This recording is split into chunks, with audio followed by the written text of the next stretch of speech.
Hi guys, welcome to the channel of love. Okay, today I've had a couple of comments regarding the twin flame connection and I do want to address it. I'm not sure how. I try to keep off of the word twin flames on this channel. I might share some stuff on the channel of love Facebook page that comes through because that's how people kind of recognise the connection via that name. But on this channel I try to use divine masculine, divine feminine, because I don't want us really focusing too much on what somebody else is doing. I want us to be focusing on us and how we can get ourselves to our true, pure potential so that we can accept in this type of divine love. Okay, so over on the Facebook page, I did share yesterday the 7 stages of the twin flame journey so that you can reunite with your soulmate. Okay, so the twin flame journey, I want to say, is kind of like the making, maybe the breaking of you first to be the making of you. It's not an easy journey and not everyone has signed up for it. I think a good way to kind of know whether or not you have signed up for it, if you're in doubt, is if you're a believer of true love. Okay, if you desire that for yourself and know that you are worthy of that. Okay, so I want to read, I might pull some cards as well. I do want to read the article though. That's a low plane.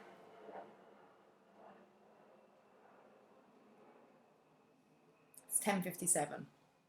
Okay, still keep seeing 57 everywhere. Let's go to this article.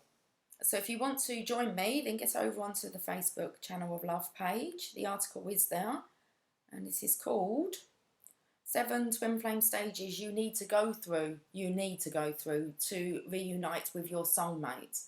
Okay, so let's read these stages, this article, and we might pull some cards. I don't want to add to the pain or the crisis stage of this connection. I want to help you with the surrender stage. Okay, so I just believe that if you kind of stay tuned, we're in this together and it will be the making of us. Okay, so stick with it. You are not alone. I want to sing a bit of Michael Jackson. I am here with you, though you're far away. I am here to stay. Okay, you're stuck with me. So we're in it together. Okay, no more doom and gloom. It's a journey. And we're not the only ones going through it. So when you feel attracted to somebody or enter a relationship, we tend to believe that we have met our true love, the soulmate, the twin. However, there are 7 distinguishable twin flame stages that will help you identify the life-changing relationship. First of all, it is important to define the connection of twin souls. This connection is actually an energy bond above all. Okay, so it's an energetic connection above all. Twin souls have the same energy component as their vibrational frequency is exactly the same. It is believed that originally the 2 souls are part of the same sphere of pure energy. After the sphere was divided into 2, the 2 souls were separated for thousands of years, and they took a bit from the energy of others with whom they interacted in every life. There are several twin flame stages. Thus there are several twin flame stages the 2 souls should go through in order to reunite again. Nowadays, we are noticing more and more twin souls relationships as their mission is to reunite and become examples of unconditional love. There's the mission. Okay, so you need to make sure that you're getting yourself to that state of unconditional love, and that's the journey. They are meant to live healthy and abundant lives. They are meant to live a healthy and abundant life, and at the same time help the humanity by increasing positive vibrations and create a new earth based on values, virtues and love. So this is a new earth project, okay, that's based on values, virtues and love. Okay, so this is the understanding of what this unconditional love truly is, and that's what we're going to share with the world. but we need to get to that state and have a deeper understanding regarding the connection. So I've already read that part.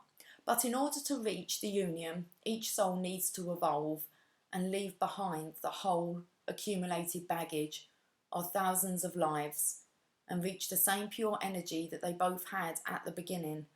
This is where the 7 different twin flame stages come into play. So all that past life baggage, okay, all those old templates that we're now here to clear, but we're going to have to clear them internally, okay? So there's going to be a lot of purging. Well, we'll find out when we get through the stages a bit more. But each soul needs to evolve and leave behind the whole accumulated baggage of the thousands of years, of the thousands of lives, and reach the same pure energy that they both had at the beginning. And this is where the 7 different twin flame stages come into play. Okay, so desiring each other. Long before twin souls physically meet one another, they sense each other. They intuitively know that their better half is somewhere in the world. They can feel each other's vibrations. They may even telepathically communicate and sense each other's unhappiness or personal traits. So there's this kind of yearning, okay, yearning for the one, longing, and this can even start off at a young age. I know that as a child, I most definitely was observing relationships going around. I heard a lot as well. My mum was, let's just say my mum was like a life coach, but she maybe didn't realise it. But my house was always full of people with their problems, and my mum would be there. Most of them were single parents. She actually had her own single parent group. She brought together a lot of people who are still together to this day, and thank my mum for that, really. But my mum had a group where people that were alone, raising children. There was quite a lot of masculines there raising children on their own who were quite lost. So I was kind of put into this, but I was put into the situation with their kids, not so much with the adults. But I was the baby of the family, and my other 2 sisters didn't really have anything much to do with this part of my mum's life journey. They were both, I believe, living with my dad. And I was the only one maybe at home still. I believe so. My middle sister may have been around for a bit of the time, but when she was 13, she went to live with my dad. And so I heard it all. I heard who was having an affair with who. I knew who was pregnant and who the father was and how they got pregnant. And I was just hearing all of this stuff. So I imagine I kind of picked up quite a lot. When my parents separated, neither one of them went off and got into another relationship. So I wasn't someone that had different like men or women in my life that were kind of associated with my parents. It wasn't until I was about 11 that my dad actually remarried. And my mum never really got into a relationship until her 60s. And I do believe that actually she met her divine counterpart then. He was lovely. He was amazing. Totally opposite to my mum. But the blend was just, it was perfect. He was a very calming nature on my mum. He was quite quieter, a lot quieter. My mum was very much an extrovert. So life and soul of the party. Her name was Lucy. She liked to light up the world. So I gained a lot of knowledge then, or an ideal of what I was wanting to experience, because I'd hear a lot of stuff. But I was actually just put in with all these children. So while the adults all kind of had whatever they were doing, their meetings and their chats, and they were always organising events to take out us children, my mum had really good contacts with charities, and she would be able to grab us like top tickets for the London Palladium, and we'd be going to all different shows under charity work. So, but I spent most of my time with children, and we were just left to our own devices. Anyway, I had this belief in true love. So, okay, let's carry on with this because I've kind of gone off into one here. So, recognition of the wake-up phase. Both recognise each other and experience a soulful connection. They feel as if they have met before. synchronicity. I want to say synchronistic events take place in order to create the union. And this is when the heart chakra opens, so both souls can merge into a third unified energy. Both souls experience an acceleration of spiritual understanding. Every thought or emotion is well understood without requiring much communication. So when you do meet your twin soul, okay, in the physical, it's kind of a undeniable interaction. You've never experienced anything like it before. You don't really need any communication. It just feels like home. Okay, you just recognise the connection. And it's normally, I actually say that both recognise the connection, but I want to say it's the divine feminine's energy that I want to say, of the feminine energy, we're very much into love and being loved and adored. And it's something that, even as a little girl, we all desire. So there's this recognition of the connection. Okay, and then we have the testing stage. Spiritual awakening temporarily disappears. So we go back. So we have like the honeymoon stage. However, that could just be a brief meeting. It could be many encounters. Okay, as you can see the intensity of this connection growing, you're kind of intrigued. You're definitely drawn to it. It becomes quite addictive because you like the feeling. You've never experienced this feeling before. So we have the testing. And then we have to go back to our lives, okay, and all the programming that we have and all these thousands of lives of baggage we're carrying. And we go back into our ego state, okay, so kind of denying the connection, maybe saying that it wasn't real, it was just a fantasy, things like this don't exist, and you kind of run away from it. So we have spiritual awakening temporarily disappears and the ego reinstalls. One or both of the souls try to bring the relationship into the old model of love, where the desires of the ego and false beliefs are highlighted. This is when internal conflicts occur. The souls attempt to guide one another to what they have been taught to believe as being the true definition of love. And I want to say that the masculines have never felt this before, so they're not sure what they're trying to mould this into. If anything, they just want to kind of run away. It feels like trouble to them. Where the divine feminine or the feminine energy then, I'm not going to say that she's kind of evolved into divineness, but there has been the kind of the breaking, maybe the breaking of the heart. It says when the heart chakra is opened, okay. So, but it will be the making of the divine feminine. Let's just say that. It should be the making of the divine masculine, but it depends on whether or not, he actually surrenders into the connection and does the work that he needs to do to experience this type of love, if that's what he's wanting to experience in this lifetime. Okay, we have our own free will, and our ego can be very strong and stubborn, and it can choose to not recognise. It just depends on how much divine is going to do, okay, to change that. Whether it was meant to be, it will be.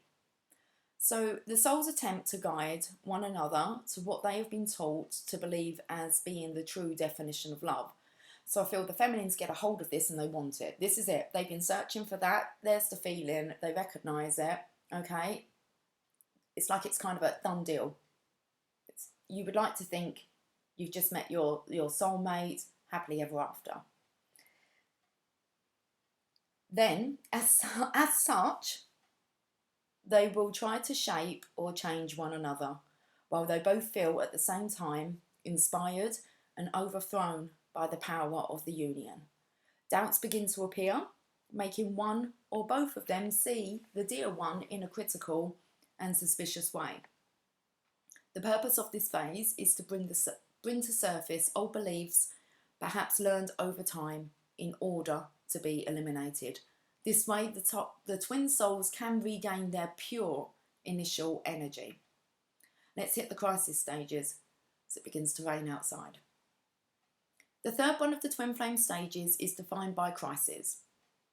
It is the phase where they reject egotistical beliefs about love or relationships.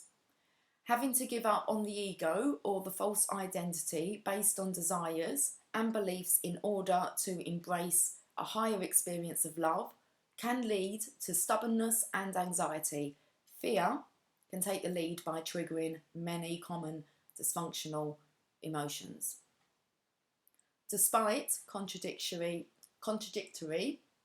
okay, let's get these words out. Despite contradictory perceptions, this phase could be considered a ritual with which will cement the existing love and create high levels of consciousness in the energy of the two flames.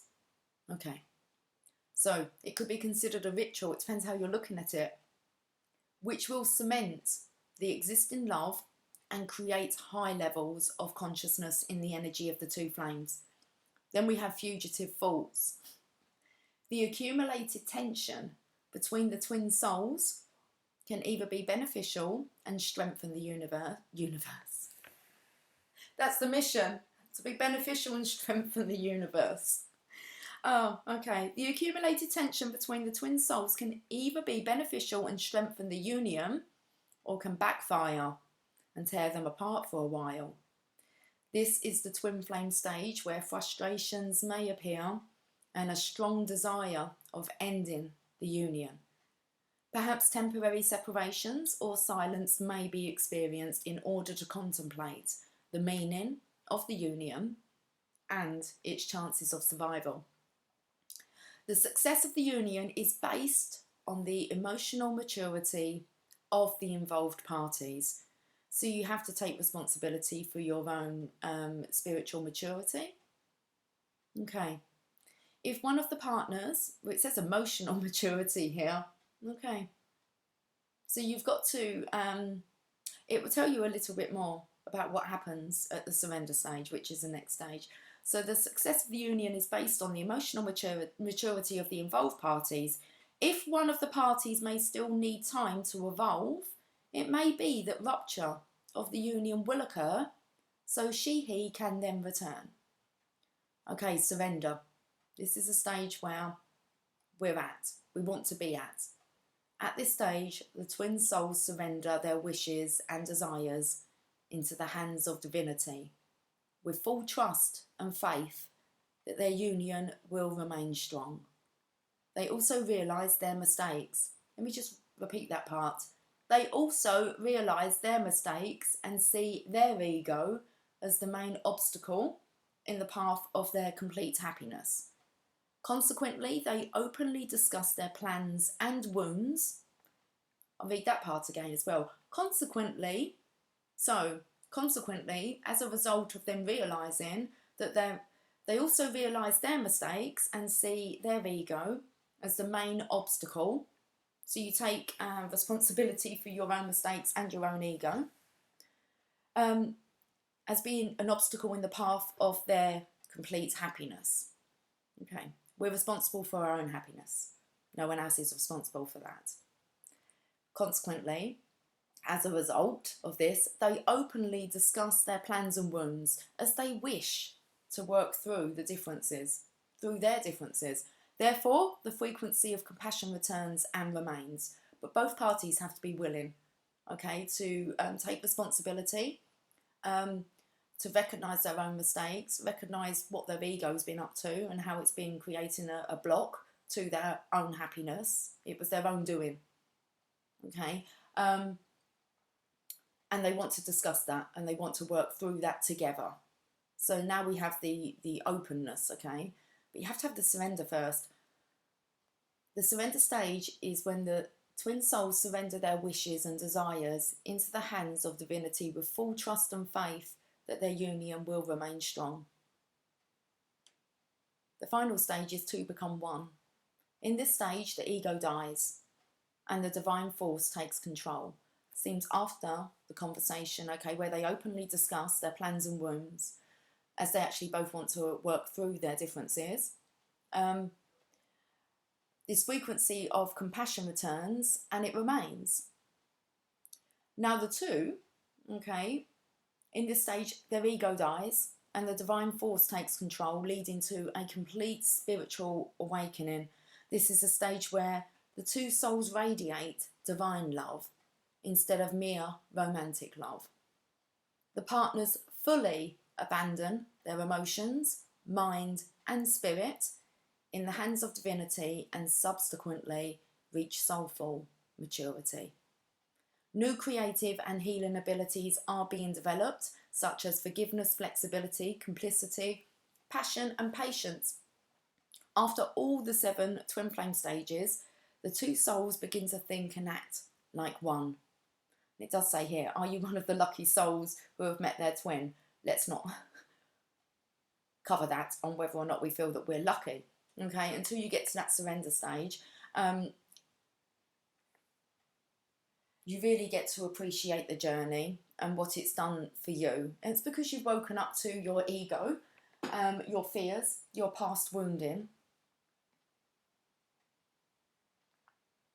and you wanted to work through that.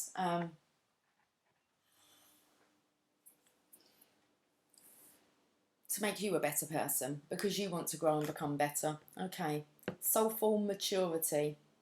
Let's pull some cards. I don't really know what else to say on that,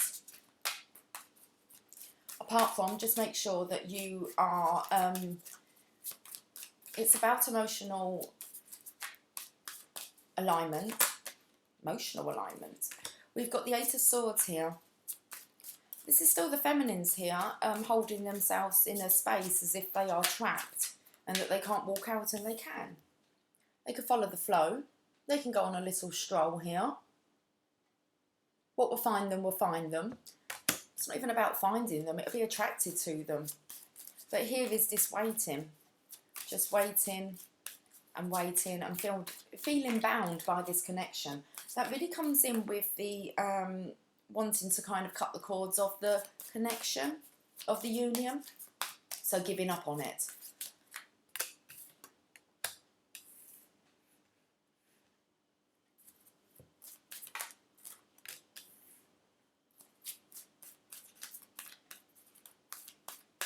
Not sure what's coming out here, guys. The Divine Feminine will stand out from the crowd, okay? And you need to realise that, and you need to step into your own worth here. I feel as if the masculine's energy can't let go until you have. It's a surrender. The Hermit here, he's got his head down, waiting for this unconditional love. What's going on?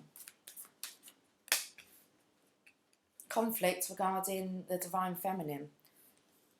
So this is really having a look and seeing whether or not you're blocking yourself from union, from allowing this union to come in. So that article, keep rereading. I just think that's probably one of the best articles I've come across to just try and help explain the connection without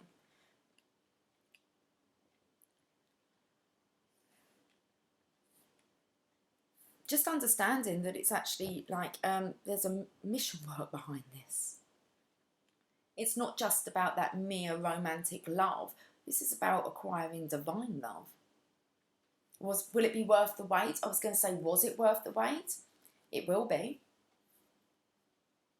It's better than settling for something that's not worthy of you.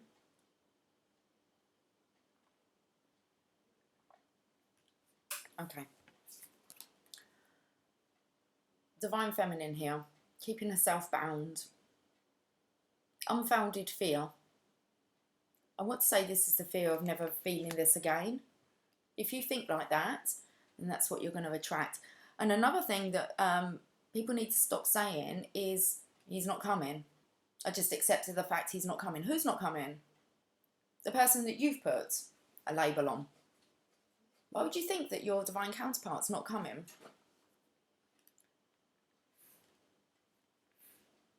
Okay. Divine Feminine here. Be pulled out from the crowd. Hold that cup up high. Know your worth. It's like this is kind of allow yourself to be seen. Because until you step into your own worth and surrender, she's wearing a white gown here, so surrender to divine, I don't feel the divine masculine can really let go. It's said about that tension between the connection. It can either be beneficial, I said for the universe, but it was for the union, or it can be destructive. So the masculine here is still holding on, okay, to his lot. But I believe that he kind of, maybe he knows the truth of the situation, maybe, and how this works. But it's like Divine Feminine's release the tension your end. And you're doing it really for yourself, but also you're doing it for your future divine counterpart. And the divine knows who that is. And the divine also knows how they're going to love and respect. They're just going to be your perfect match. You've got to believe that. Okay. We have the Hermit here. The Divine Masculine's still in solitude, maybe still feeling sorry for himself. He was beating himself up yesterday. And I would imagine that that's about, I feel like he's licking his wounds. And then we have unconditional love here flowing next to him, behind his back. He needs to come out of the dark here to face unconditional love. But it's causing conflict, and it's still the feminine here that's causing conflict within the masculine. So I want to say that help to ease up your divine masculine's energy by working on your divine feminineness and allowing her to be set free. She shouldn't be waiting for anybody, okay?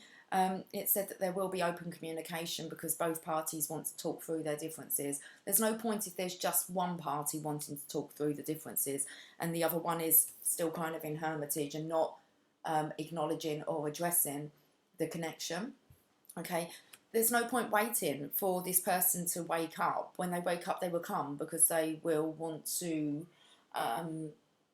work through this, okay? But they need to have that realisation of their ego. And this here was shouting out here, the inner boy conflict. This could be past life challenges, look. There's 5 different characters here. Okay.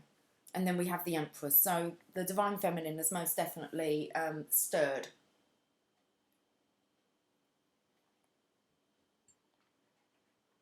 Has stirred up the Divine Masculine here to evaluate things.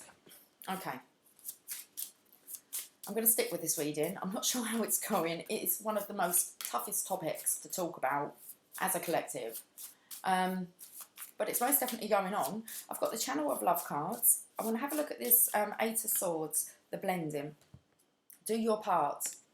Divine Masculine, Divine Feminine energy within. The blending. You have to become whole within yourself first. Okay, so knowing that you're not alone. Okay, we've got the Divine Masculine, we just got 2, and through the veil of illusion. The Divine Feminine here, stepping into her worth.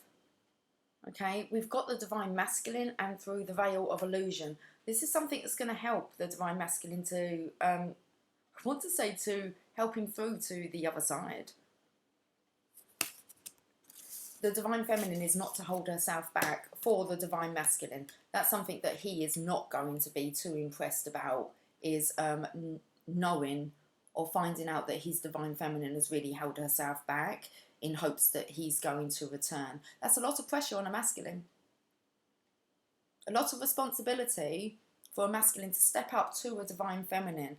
I mean, they're going to have to kind of go through all their self-doubts, their own worthiness, whether they think that they're good enough.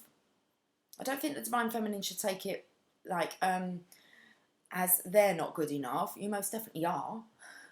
You're a divine being. We just got Mr. Postman coming.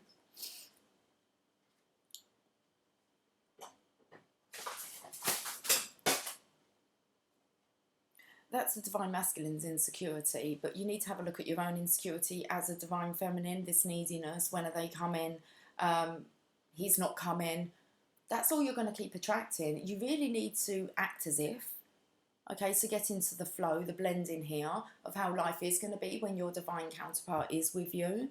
So you can live that out, being alone, Okay, it's just whether or not you choose to revel in all that love and emotion and fantasize, or you choose not to, and you look on the down parts, the crisis stage, how you've been hurt. I mean, you're going to have to look at all those parts anyway, but really, you need to get yourself into a vibrational alignment. Otherwise, have a look at what you're going to be attracting. Someone who's complaining, whinging, they can't do enough for you, they've let you down.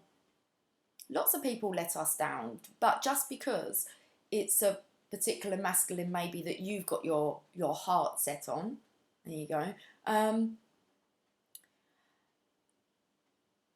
you just need to show this compassion for the whole journey and just understand you've got no control over it. The only thing you have control over is you and your vibration. So let's have a, why am I doing these? I'm not sure. Four of Pentacles, let's look at this masculine who's holding on and holding on and holding on, and to the old belief systems, to the old traditional way of doing things. Okay, if the divine masculine, or the masculine here, because he's not going to be a divine masculine until he's able to accept his emotions, his responsibilities, his mission. Okay, you're best really just to let him carry on. It's not your story. Let him follow the traditions that he has set. It said in that article that we try to manipulate, we try to mould the counterpart to our way of being. They have their own traditions, their own ways. No one's right or wrong, we just have different belief systems. So whether or not these belief systems are serving the divine masculine, to be honest with you, it's not really your story. You're choosing not to live that path. So don't take on someone's story, even if it is, you feel it is your divine counterparts, because you can get kind of dragged down into that drama. That's not yours. Divine feminines have had enough drama to work through, let alone taking on the divine masculine's drama. The article stated that they need to do this alone. So let them. Let them. Okay. They need to have a think. They need to consider this connection. They need to think logically about it, especially with their ego. And the past, let's say past mistakes that they've made, the person that they allowed themselves maybe to show, don't want to say become, but show themselves to be. They are being a little bit harsh with themselves. They're holding their head down in shame. But again, let them go through that. Once they're out the other side of that, they'll understand that they were just blocking their own happiness. It was their ego, and they want to talk about it. And they will feel comfortable. There's no point putting any masculines in an uncomfortable situation, trying to force them to talk about something that they just have not comprehended yet. Okay. Make a wish. The Star card. I want to say let the divine masculine contemplate what his own dreams are, what his outlook is on life. Okay?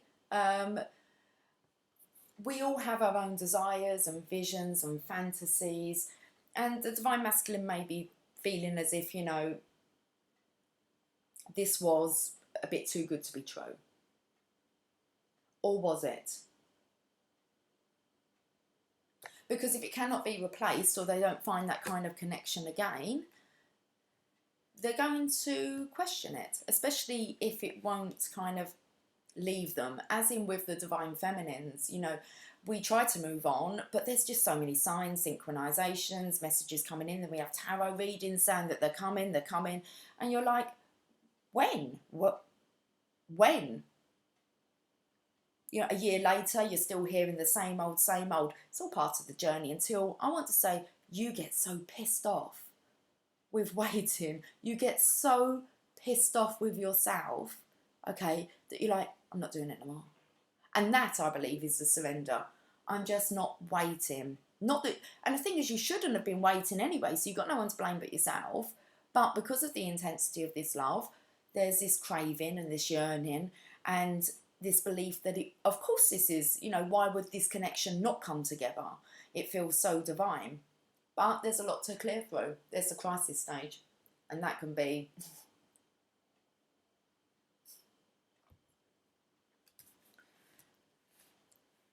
crisis.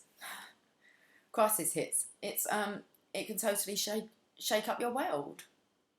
Okay, which again, then you can put blame on. It happened since you had this interaction, this break-in, but it will be the making of you. Let's look at this Hermit. Make a wish. I think the Divine Masculines are here. I mean, the cards keep still coming out with the story, so it's not like we can... you can't manipulate the cards. So they just tell us what we need to know.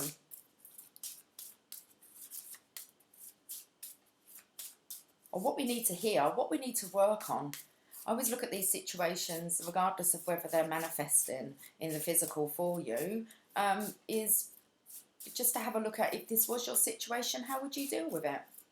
So we've got the Hermit, Master Manifester. He's in control. Okay, the Divine Masculine, when he chooses, he can look at the star. He can manifest these dreams into reality if he so wishes to. He's here making a wish, but if he so wishes to. So if he wishes to experience all his wishes coming true in this lifetime. So we've got unconditional love here. It's here behind the Divine Masculine's back here, but he's still in the dark.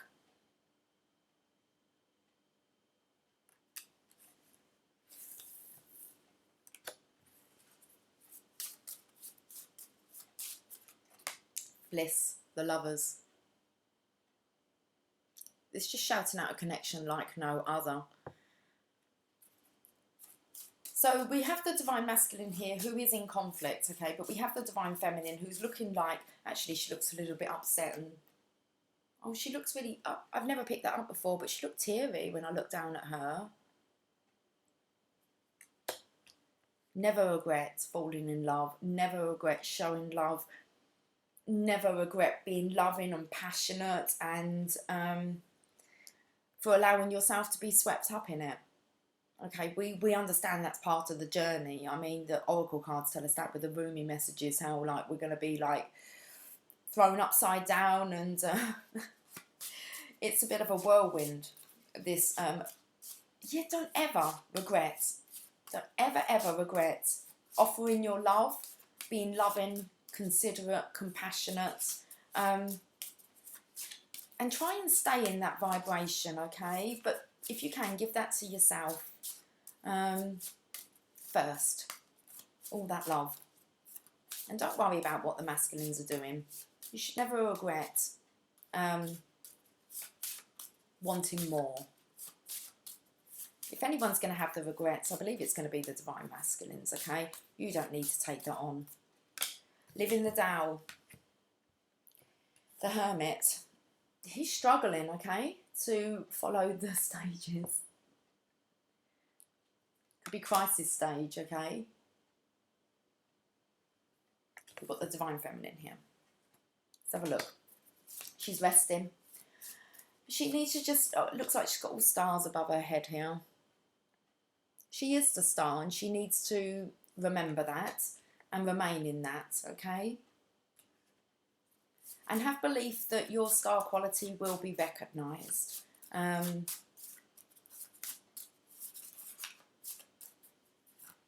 By the right person at the right time. Addicted. Yeah, they will be. They will be addicted to you. They will not treat you the way that maybe you've allowed yourself to be treated throughout the journey. Not any fault of your own. That's just something that we go through. That's how we kind of, it's the breaking of us, but it's also the making. You will find that your true Divine Masculine, okay, will be totally addicted to you. There will be no ghosting. He's going to want to respect you and look after you and keep you in your star energy. Okay? He benefits the most from you being in that energy. So he's going to want to adore it and cherish it until that moment comes. Don't stay waiting for somebody who's not showing you that. Okay? Give all that to yourself.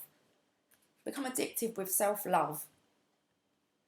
That doesn't mean don't allow anyone else to love you, but when you love yourself, regardless of whether they show you love or not, it doesn't affect you because you love you. Because you can count on you. The ego turns to God. Okay.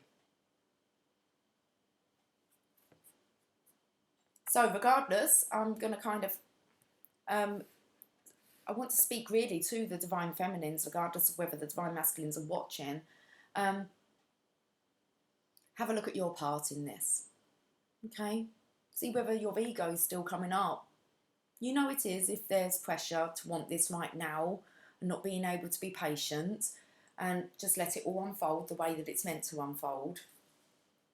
Again, she's this is just the divine feminines are craving for it. They understand their worth. Well, don't lose it now and give up hope and faith on true love, okay? You've come so far. It's not time to kind of go back and settle. You can be very independent and successful on your own, but it won't always be that case. It will only be that case if that's what you're telling yourself is going to happen, that you're going to be alone doing this. No way, Jose. No. Stronger together than apart. You're just waiting for that vibrational alignment. So have a checkup and see where your vibrational frequency is at. Where are you vibing at? Okay. Let's get some Oracle of the Fairies.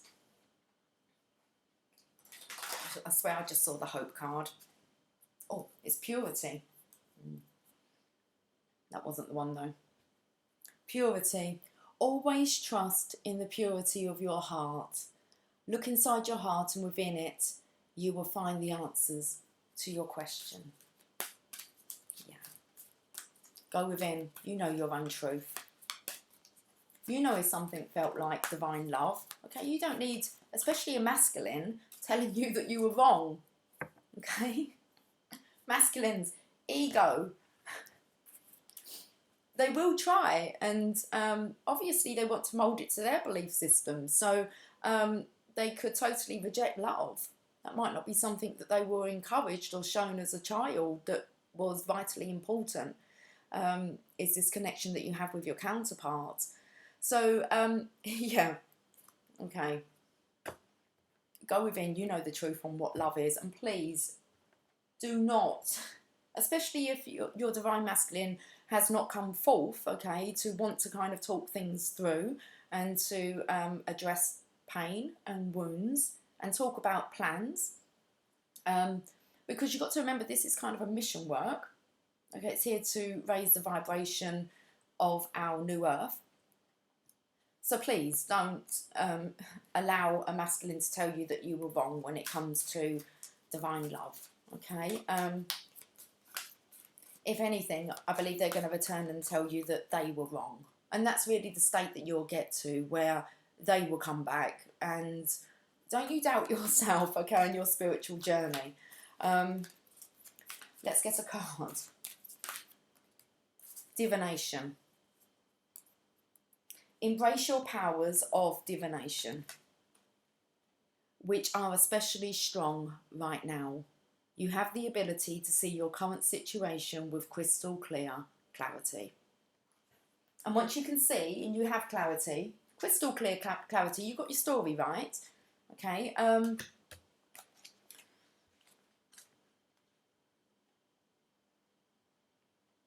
not sure what I was going to say with that, but let's go back to divination. This fairy wants to remind you that you can use divination to help you through challenging circumstances. Your energy is strong at this time and you have the ability to see things that others may not. Perhaps someone close to you will benefit from your spiritual gifts. Anything can be used for divination purposes. These cards, crystals, a crystal ball, the flames in a fire, the stars in the night sky, water. In fact, anything that opens a psychic doorway can be used and will enable you to see backwards and forwards in time. Divination always brings you fully into the present moment.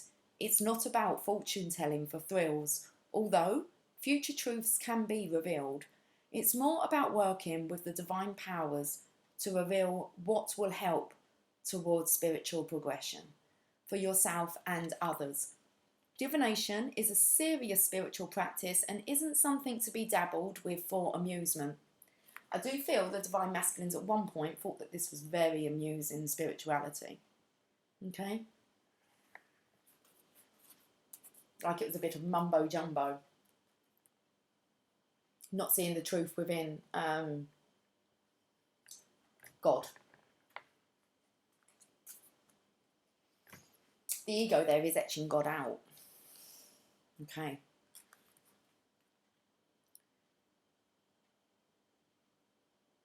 Divination is a serious spiritual practice and isn't something to be dabbled with for amusement.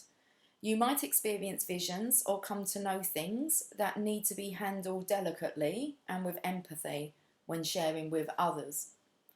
If you feel confident, you could give readings to friends and family.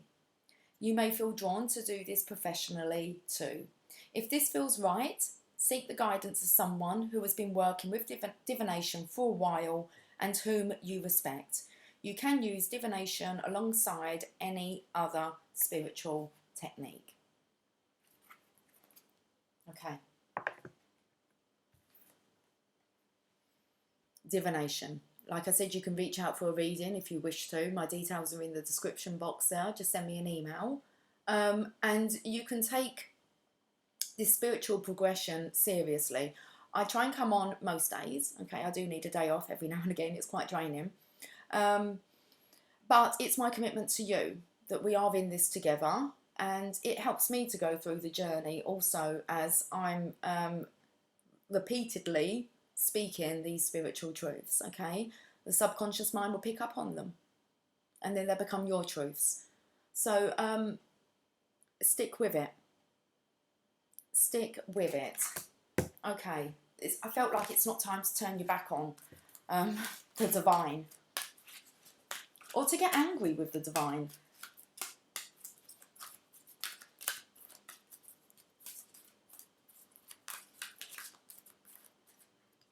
Fairy spotting. Well, we've been going outside. Well, it's the week for going outside.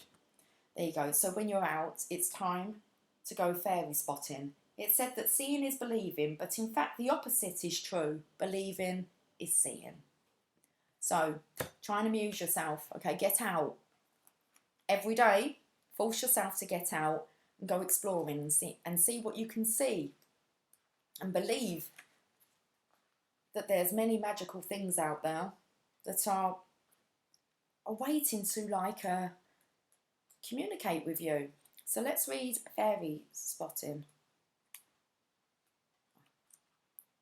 Where are you? Have you ever seen a fairy?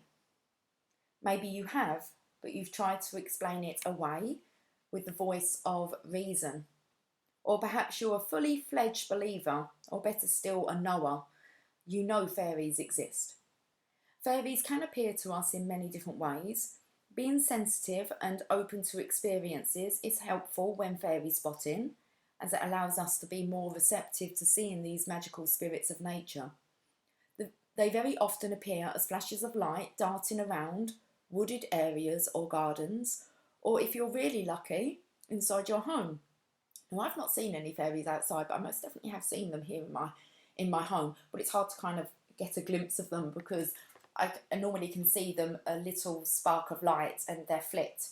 I had this yesterday actually in the living room.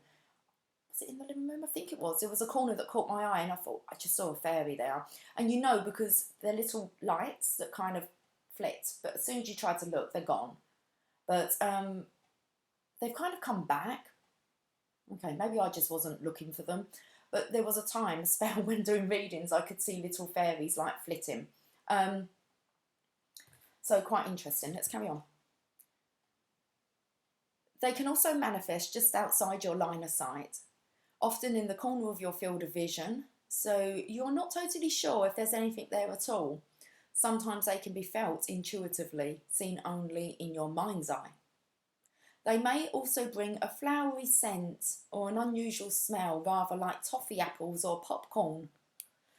When they appear in their full form, it's a true privilege, for they're rightly for they are rightly wary of humans. You could try photographing fairies.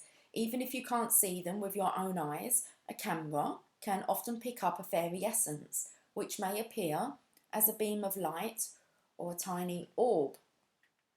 The best place to do this is out in nature, either in your garden or in woodland. Midsummer's Eve is a particularly good time to look for fairies. You're most likely to see a fairy if you care about nature and the environment, as they will be more willing to connect with you.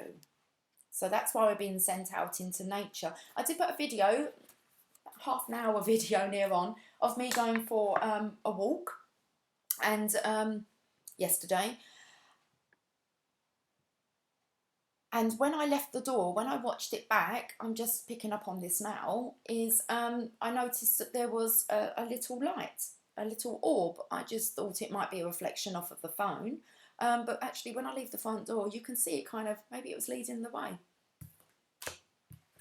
I can just believe that, can't I? If I believe it, I'm going to see it. Okay. And I started lighting candles, having a candle, being conscious of just having that candle burning. I'm not sure what that's about. Okay. We need to move on.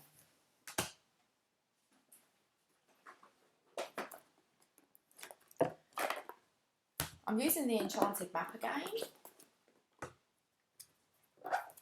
Ooh, that's squeaky. Let's have a look.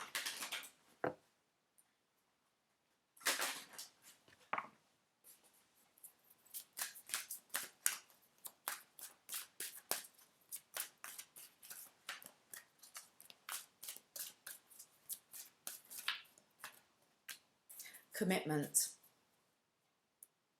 36.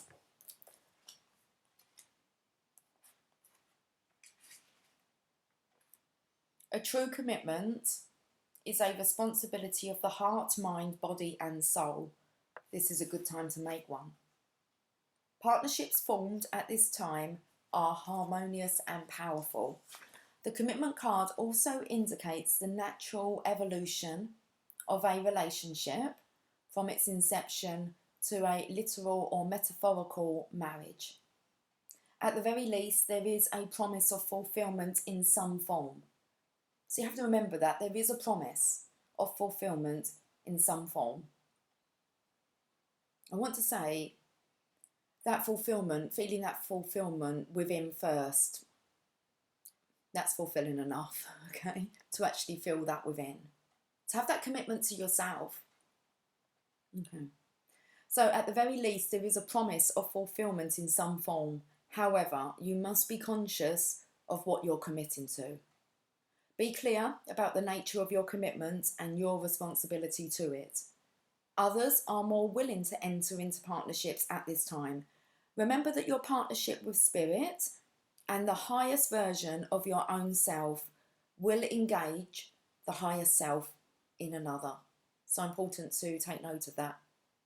Remember that your partnership with Spirit and the highest version of your own self will engage the higher self in another.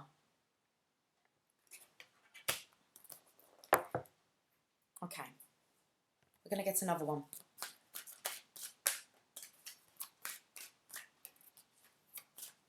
You will attract what you are, who you are.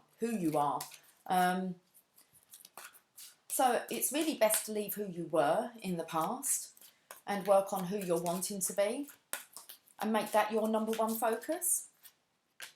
Solitude. 13. Unlucky for some, but not for me.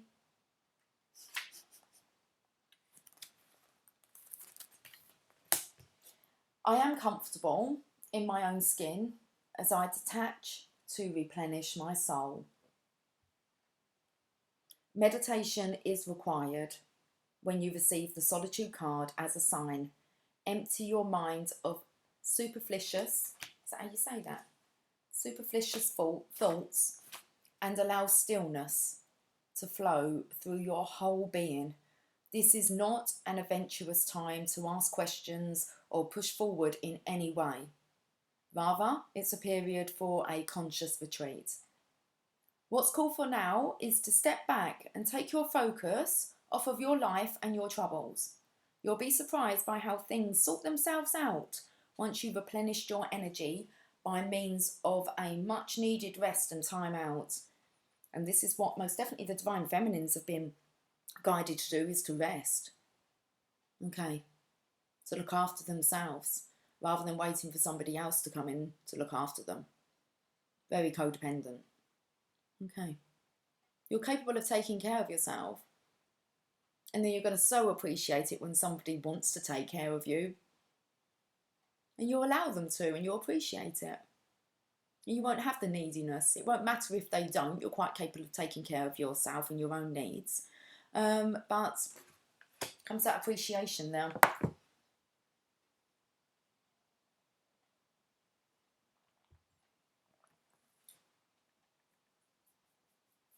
Let's pull a Divine Feminine card. We'll have some fun with some pronunciations.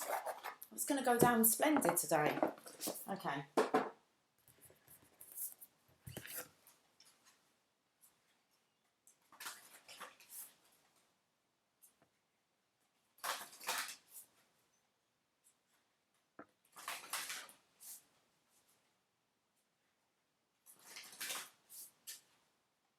I have one phrase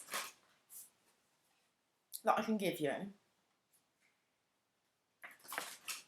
It might hit a sore spot, but there's truth within it. And if this is what can kind of get you through this, and that is, don't wait for someone who says they're not coming.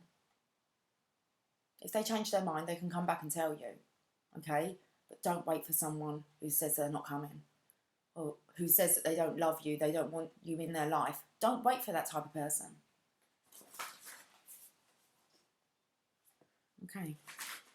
And don't chase after them. And we all do that. We all do chase after them.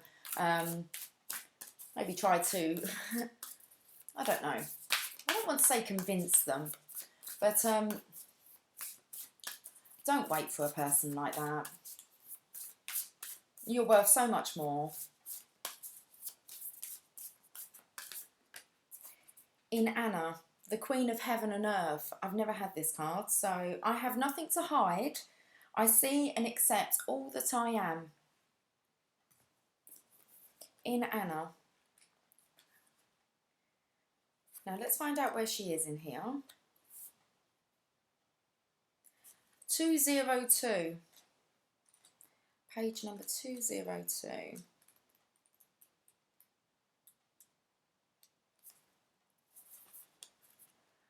The Queen of Heaven and Earth, in Anna. I have nothing to hide. I see and accept all that I am. In Anna represents the power that comes back to us when we accept and integrate our shadow. In Anna was the most prominent female deity in ancient Mesopotamia. Right, guys, you have a look at this word here. I'm just not going to do it today. Mesopotamia. At the height of her worship, around the Uruk period of 4000 to 2000 BCE, temples and shrines dedicated to Inanna lined the Tigris and Euphrates rivers. Her name is Sumerian for Lady of Heaven. Her temples housed her not high priestesses, but that's what I wanted to add in. So her temple housed her priestesses, and they each would take a man to bed with them on the spring equinox to reenact the divine marriage, or Heros Gamos, between Inanna and her consort Dumuzi. Wow, what's this about? So her temple housed her priestesses, and they each would take a man to bed with them on the spring equinox to reenact the divine marriage. the Heros Gamos between Inanna and her consort Dumunzi. She's really advertising this connection, isn't she? This sacred, I mean, Heros Gamos, that's the sacred sexuality, the sacred connection between the divine masculine and divine feminine. So the Heros Gamos is an ancient ritual of uniting the opposites from within, the male and the female, the light and the dark, and most especially heaven and earth. This theme occurs in accounts of Inanna's descent into the underworld to find her sister, Ereshkigal.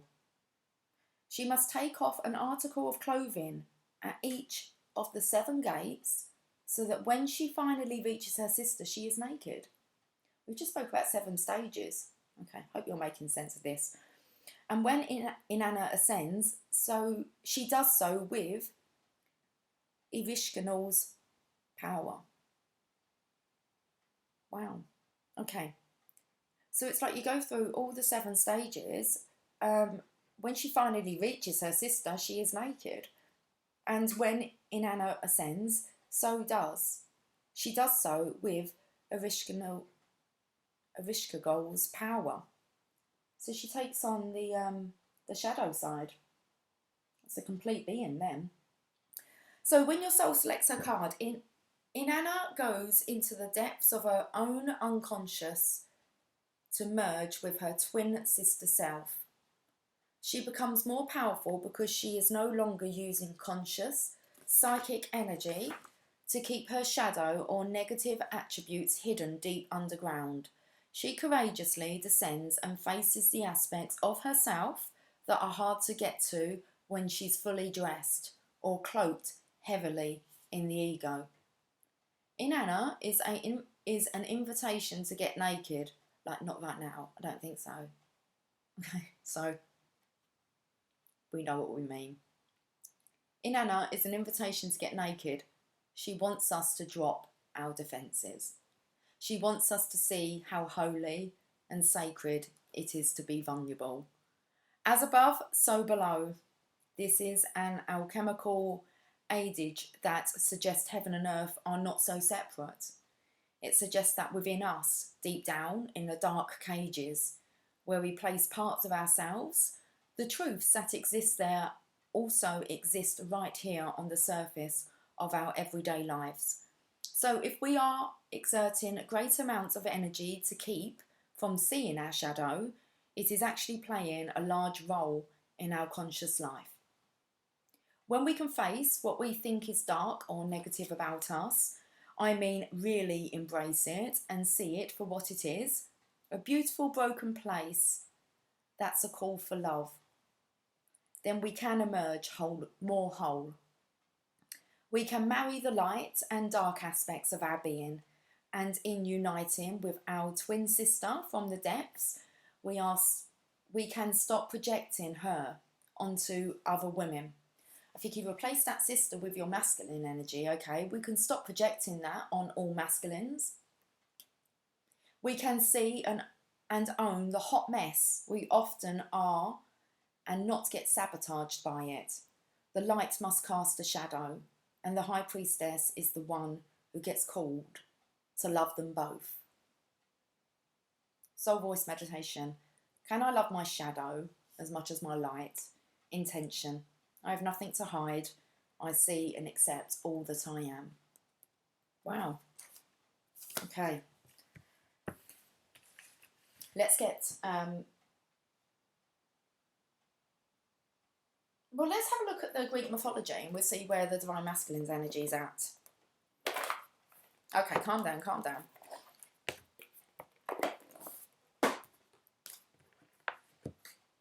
Unfairness. Alchemy.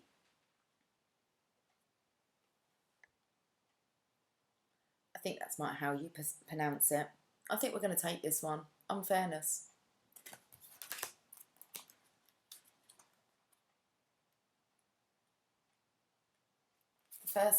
The first card in the book. Zeus wanted, I think it's Alcmene, to be his mistress and the mother of his child.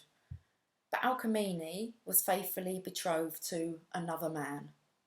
Because of her mortal virtue, Zeus had to trick her, so he waited until her fiancé was away and disguised himself as her future husband. Persuading the unsuspecting Alcmene that he had returned early, he bedded her. Her fiancé discovered her loss of innocence, and this card depicts him setting Alcmene on fire to test her story that Zeus tricked her. Thankfully, Zeus had the nymphs quench the flames, saving her life and verifying her claims. Months later, poor Alcmene suffered several days of labour as Zeus's wife wreaked jealous revengeance on her and tried to prevent the birth of the resulting son. This card represents unfairness and bad luck. The fates may have been against you recently, and it is not just. However, things will now turn around as Zeus eventually favours you and helps save the day. Wow. So this really just kind of comes in, I want to say, with masculines that are married and tempt another feminine. Trickery, really. Unfairness. That's all that was coming through. Okay. But this card represents unfairness and bad luck. The fates may have been against you recently, and it is not just. However, things will now turn around as Zeus eventually favours you and helps save the day. Now, if Zeus here is kind of demonstrating the divine masculine, and the divine masculine is in another relationship with somebody and they've kind of chose that person over you, although you feel like it's been unfair, okay? The behaviour was unfair. It looks like Zeus eventually favours you and it will help to save the day. So you take that as it resonates with you. And I'm not going to put another one. We're going to end on a roomie. Okay.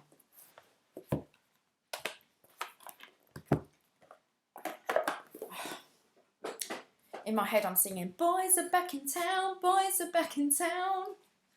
Are we looking for boys? Or are we looking for gentlemen? Divine gentlemen.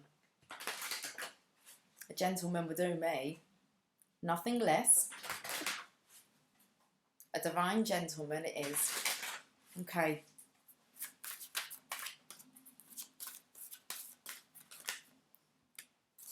Layla. Let's see what Layla would like to say. Card number 34.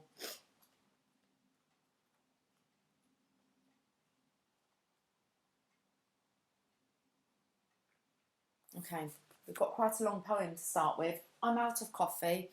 Okay, it happens. Put aside your clever schemes. O lover, be mindless, become mad. Dive into the heart of the flame. Become fearless and be like a moth. Turn away from the self and tear down the house. Then come and dwell in the house of love. Be a lover, live with lovers. Clean your chest from all hostility. Wash it 7 times. Then fill it with the wine of love. Be a chalice for love. Be a chalice. You must be all love to be worthy of the beloved. When going to the gathering of drunks, be a drunk, become drunk. Your thoughts take a course, dragging you in its wake. Move beyond thought. Let your heart lead. Be the leader. When the grace of love is revealed, be a mirror to reflect it. When the beloved's hair is loosened, brush it like a comb. Be a comb. Rumi. How I long for my thoughts to no longer make any sense to me. Then I can be rid of them, like noisy house guests who have overstayed their welcome. Oh, the peace when they finally go. So sorry, I haven't put my phone on. I'm going to start again. How I long for my thoughts to no longer make any sense to me, then I can be rid of them, like noisy house guests who have overstayed their welcome. Oh, the peace when they finally go. Their incessant chatter brings me no comfort. I crave the silence of you. Will you let me hear it? Will you run through the noisy house of my mind with your great muddy feet, so that I can focus on something other than my mind for a while? Maybe you can make such a mess that I shall give up my plans and attempts at order completely. Just give in for a change. It's time for that. To give up my ridiculous fantasies of perfection, useless, noisy, irritating, demanding, and yet dead in imperfection. I'd rather just be alive. I want to plant my head in the earth, in the same mud that sticks to your feet, and breathe in her rich soil smell. I want to feel her heart beating in the quiet movements of the roots of the plants as they stretch and grab and stop my ears with her fertile dirt, finally gaining peace from the constant infernal racket of thoughts no longer needed, wanted. Okay. Oh, beloved, how you are to be envied. You are being given the gift of no self, no noise, no sense. The great beloved truly wants you to be closer than ever to the wild universal heart. In that field of love, every electronic device goes haywire, systems collapse, worlds collide, and great stars are born from the chaos. But the real you will sense none of this. You'll be staring at your beloved, so intoxicated by love, your tongue will loll out of your mouth and you'll drawl like a bloodhound, and you won't care a hoot, neither will the great beloved. Such will the passion of your reunion be, that the only thing to matter will be the one great love exploding inside your being.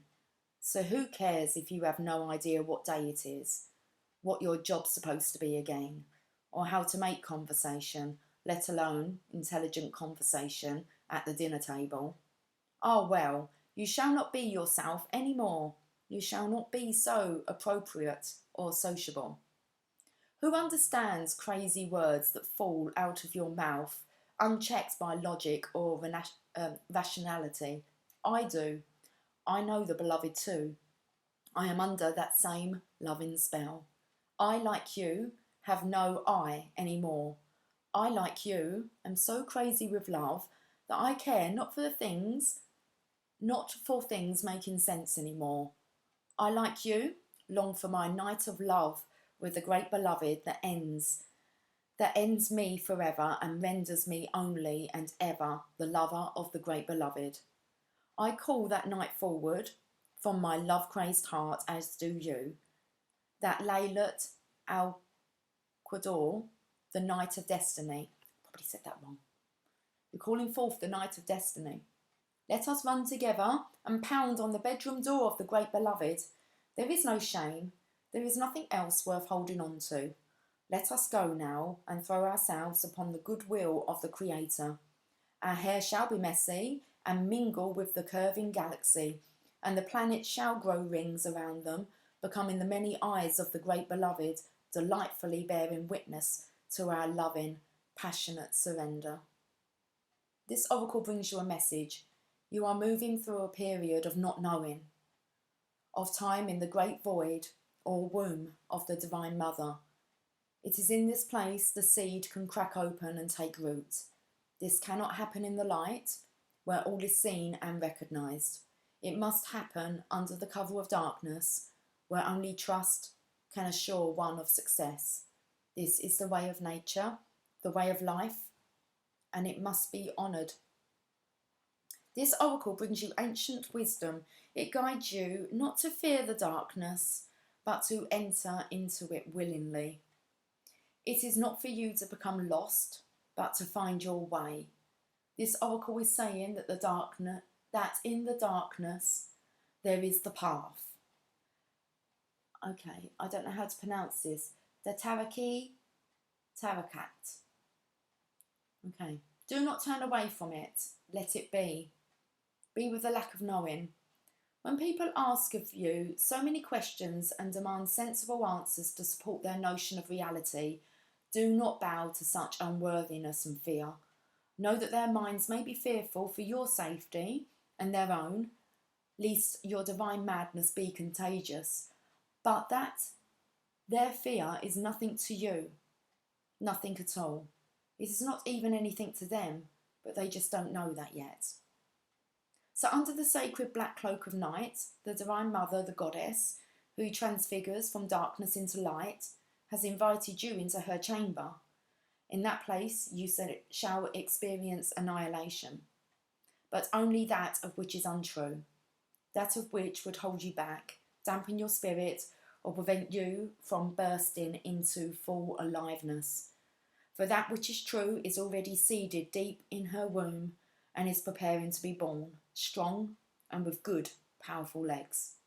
So when it is time, it will leap like a wild creature, all instinct and intuition, into the morning light. For this moment, however, there is darkness, and that is essential for the appearance, so imminent, beloved, of the light on its way. This oracle brings you guidance. If you find yourself to be sad, to be grieving, whether you know for what or not, or even depressed or struggling, feeling as though you are being pulled down, do not fight. Bear witness instead. Allow what is taking place to take place. Allow what is happening to happen.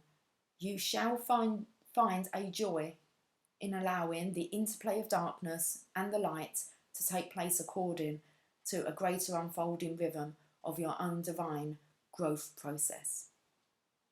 Let's end with this sacred honour ritual, guys. Sit in the dark. We've got the masculine here, okay, in the hermit mode. And then we had the feminine. It came up with meditation, solitude. Okay. So sit in the dark. Sit in a dark and quiet space, if possible. Say aloud, I honour the darkness that serves the all-loving light. Through the grace of Rumi and the Divine Mother, I am blessed with the growth of my soul into life. Even within the darkest of dark places, the Divine Beloved dwells with unfailing generosity and compassion. In my surrender, I am held, and in my darkness, the seed of new life takes root. So be it. Rest for as long as feels good. You have completed your honouring ritual. Next card is the Lover and the Beloved. Wow. When you move beyond consciousness, you caress the Beloved. When you move into the unknown, beyond everything, the Beloved caresses you.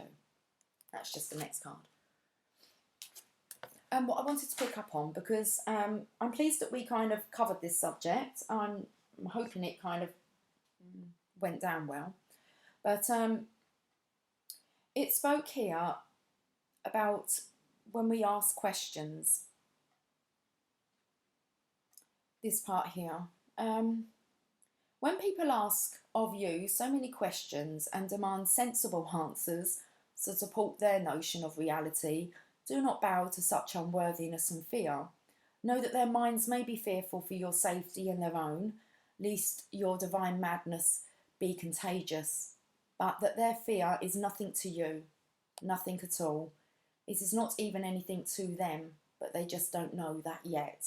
And that's why I don't really want to dwell on the kind of crisis stage of this. It's good to understand, but when we can kind of get down to the process, the stages of this connection, you should have more understanding and clarity on what, you know, your part, the part that you play in this. Okay, guys, I am going to leave this reading there, and I will most definitely catch up with you soon. Okay, so take care. Much love. Bye for now.